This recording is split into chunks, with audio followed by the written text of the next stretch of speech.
हमने पाया कि देश में चाहे किसी भी राजनीतिक पार्टी की सरकार रही हो, उन्होंने देश के विभिन्न क्षेत्रों में विकास के कार्य तो किए ही हैं। उस समय जैसे कांग्रेस की केंद्र सरकार को चलाने वाले ज़्यादातर तो गांधी परिवार के ही लोग थे।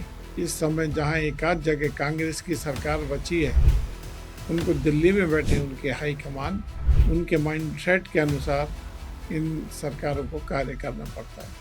केंद्र के हितों की या जनता के हितों की चिंता नहीं करता है तो उसे अपने मुख्यमंत्री पद गंवाना पड़ता है। मंत्री जी या आईएएस अधिकारी जी कार्य को करवाएंगे तो उसके कार्य अनुसार कमीशन, काम करवाने वाले ठेकेदार को या काम करने वाली एजेंसी को अपने बिलों का भुगतान भी प्राप्त करना होता है। हम बात कर रहे थे कांग्रेस सरकार द्वारा आज़ादी के बाद देश में कराए गए विकास कार्यों की।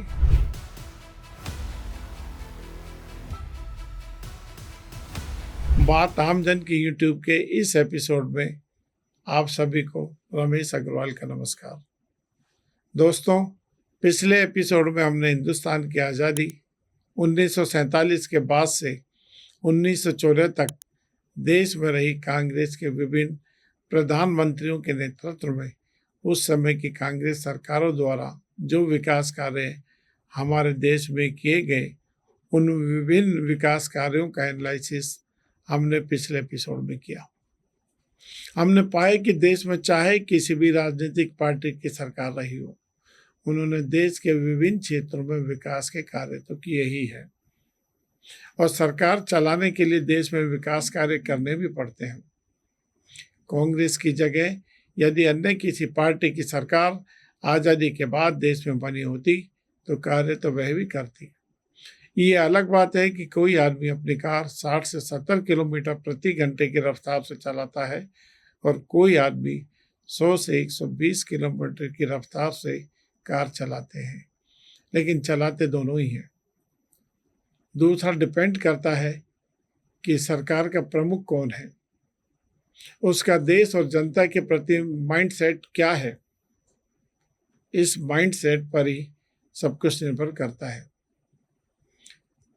जब हम केंद्र में कांग्रेस द्वारा कराए गए विकास कार्यों की बात कर रहे हैं तो यह भी मानो कि 2014 से पहले आज की बीजेपी की तरह देश के विभिन्न प्रांतों में कांग्रेस नेतृत्व वाली सरकारें रही हैं। उस समय कांग्रेस के विभिन्न मुख्यमंत्रियों ने अपने अपने राज्यों में सरकार चलाई है।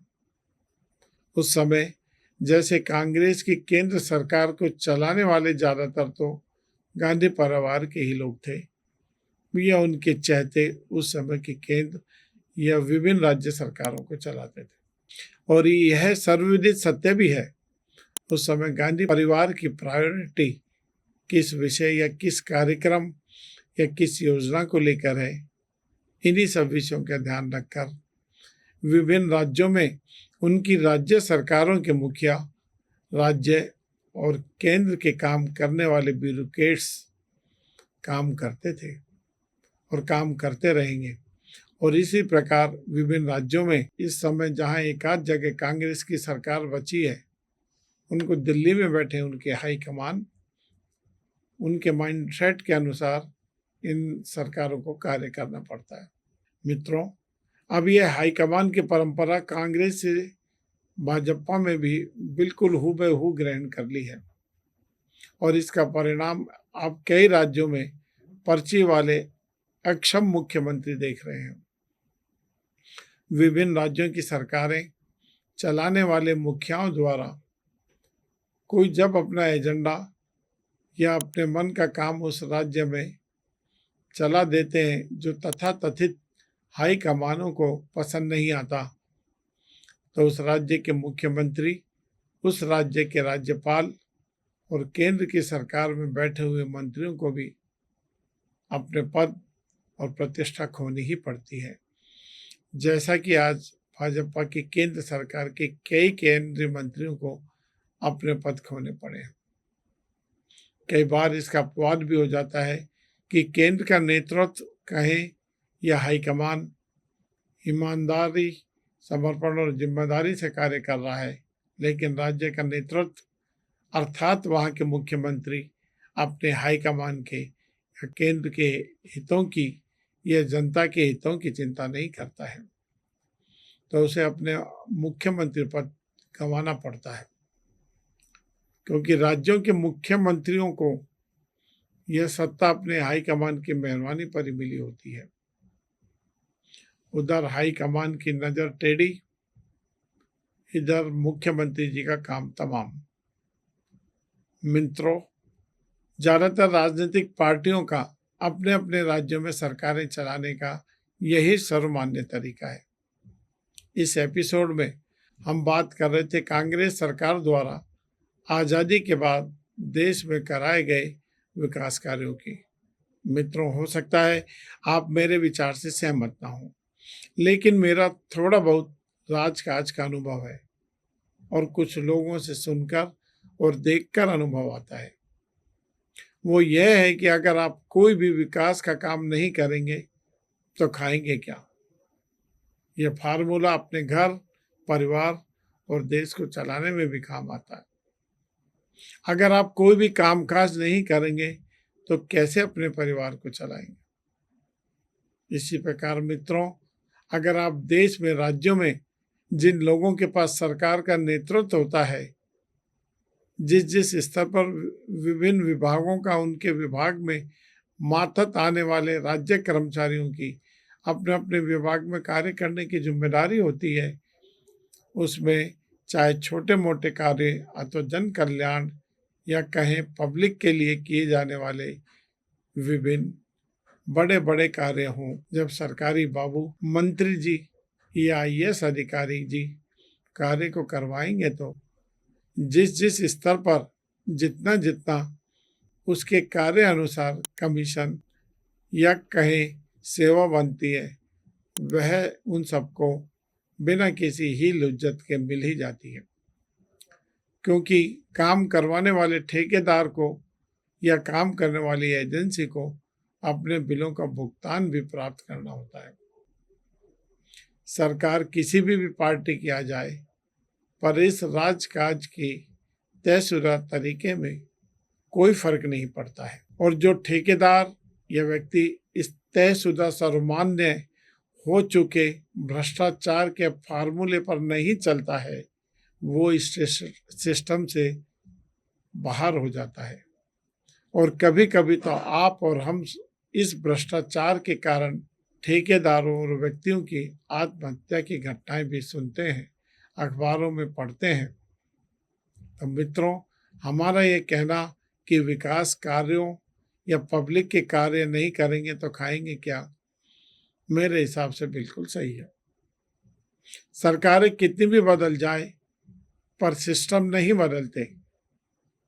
1947 से 2026 तक इन 80 वर्षों में कोई अंतर मुझे नहीं आया लगता है, क्योंकि कुल मशीनरी तो वही है। आप हम सब जानते हैं कि कई बार सरकार भ्रष्टाचारियों को पकड़ने का नाटक या कहीं अभियान भी चलाती है, बल्कि ये कहना ज़्यादा मुनासिब होगा कि भ्रष्टाचार के विरुद्ध अभियान चलाते रहना सरकार की मजबूरी होती है। इससे जनता के मन में सरकार के प्रति आक्रोश शांत हो जाने का भ्रम सरकार को रहता है, लेकिन वास्तविकता में ऐसा होता नहीं है। सरकार के प्रति संतोष कम होता है केंद्र और विभिन्न राज्यों में चलाई जाने वाली सभी जन कल्याणकारी योजनाओं का ईमानदारी से क्रियान्वयन होने से। और अब तक कोई भी सरकार ने जन कल्याण की योजनाओं के आंकड़े सिर्फ कागजी ही चलाए हैं, व्यवहारिक बहुत कम। मित्रों, एक बात और ध्यान में आती है, भ्रष्टाचार निरोधक विभाग में कार्य करने वाले ये पुलिस या न्याय अधिकारी क्या वास्तव में दूध के धुले होते हैं? बहुत सारे केसेज में हमने ऐसा नहीं सुना क्या कि इन विभागों में कार्यरत अधिकारियों, कर्मचारियों में उन अधिकारियों, पुलिस वालों को लगाया जाता है जिनको मंत्री जी और उनकी सरकार निकम्मा मानती है, या कहें वे सरकार और मंत्री जी के लिए कम उपयोगी होते हैं। मित्रों, अपवाद स्वरूप कुछ लोग, जिन्हें बड़े लोग कहते हैं, वह भ्रष्टाचार के केस में पकड़े जाएं तो बहुत दिनों में वे सरकारी तंत्र के मकड़ जाल से छूट भी जाते हैं। क्योंकि अभिमन्यु की तरह या कहें कि कहानी सुनते समय माँ के घर में उनको नींद नहीं आई, जो आखिरी चक्र को वह भेद नहीं सके। ये लोग इस गिरफ्त से बाहर आने के सभी चक्रों में ट्रेंड होते हैं, इसलिए इन कार्रवाइयों से अपने आप को बचा लेते हैं। भ्रष्टाचार में सरकार की अथ श्री महाभारत कथा के इस एपिसोड को यहीं समाप्त करने की इजाज़त दीजिए। कल पुनः आपसे इसी समय भेंट होगी। तब तक के लिए नमस्कार, शुभ रात्रि। आप इस चैनल को लाइक करें, सब्सक्राइब करें और शेयर करें, और अपने सुझाव भी कमेंट्स बॉक्स में लिखें।